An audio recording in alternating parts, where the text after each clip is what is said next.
Romeo and Juliet summary.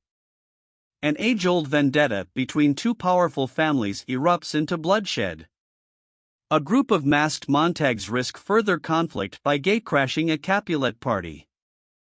A young lovesick Romeo Montague falls instantly in love with Juliet Capulet, who is due to marry her father's choice, the County Paris.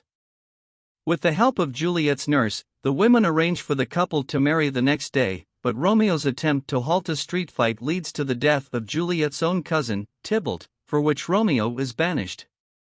In a desperate attempt to be reunited with Romeo, Juliet follows the friar's plot and fakes her own death. The message fails to reach Romeo, and believing Juliet dead, he takes his life in her tomb. Juliet wakes to find Romeo's corpse beside her and kills herself. The grieving family agree to end their feud. More detail, 2-minute read. Act I. Romeo and Juliet begins as the chorus introduces two feuding families of Verona, the Capulets and the Montagues. On a hot summer's day, the young men of each faction fight until the Prince of Verona intercedes and threatens to banish them. Soon after, the head of the Capulet family plans a feast. His goal is to introduce his daughter Juliet to a count named Paris who seeks to marry Juliet. Montague's son Romeo and his friends, Benvolio and Mercutio, hear of the party and resolve to go in disguise. Romeo hopes to see his beloved Rosalind at the party. Instead, while there, he meets Juliet and falls instantly in love with her. Juliet's cousin Tybalt recognizes the Montague boys and forces them to leave just as Romeo and Juliet discover one another. Act 2.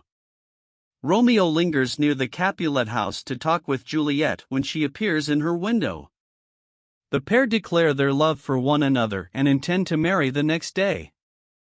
With the help of Juliet's nurse, the lovers arrange to marry when Juliet goes for confession at the cell of Friar Lawrence.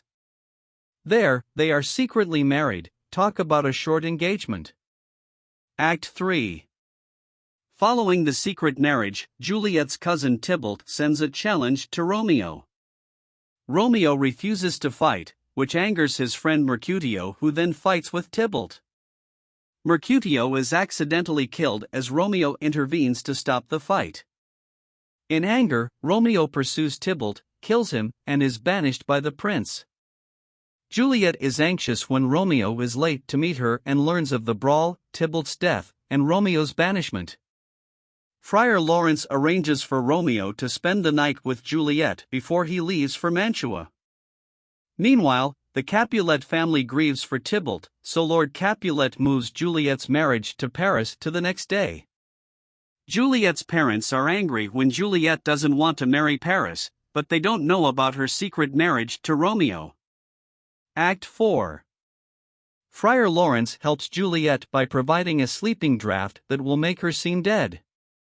When the wedding party arrives to greet Juliet the next day, they believe she is dead. The friar sends a messenger to warn Romeo of Juliet's plan and bids him to come to the Capulet family monument to rescue his sleeping wife. Act V.